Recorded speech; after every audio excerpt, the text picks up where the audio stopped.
চোখে কথা বলো, মুখে কিছু বলো না।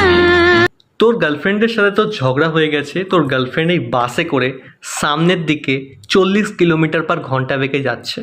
এবার তুইও তো কম ছেঁচড়া না, তুই পেছন দিক থেকে তোর ল্যাম্বরগিনিটা নিয়ে আসলি, দিয়ে 50 কিলোমিটার বেগে সামনের দিকে যাচ্ছিস তোর গার্লফ্রেন্ডকে ধরতে। ঝগড়া হয়েছে, একটু মানাতে হয়, তাই না? তো ব্যাপারটা হচ্ছে তোর গার্লফ্রেন্ডও খুব বদমাস, বাস ড্রাইভারকে বলে সামনের দিকে চলে গেল একটু, এদের মধ্যেকার দূরত্ব হয়ে গেল 20 কিলোমিটার। তুই তোর গার্লফ্রেন্ডকে কত সময় পর ধরতে পারবি?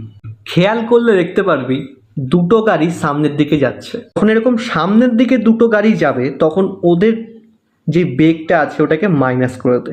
50 - 40 হয় 10 কিলোমিটার/ঘন্টা।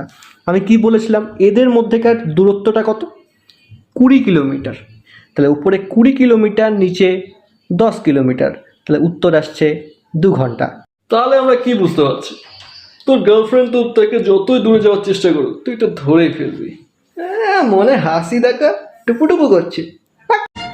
এ কি ছলনা,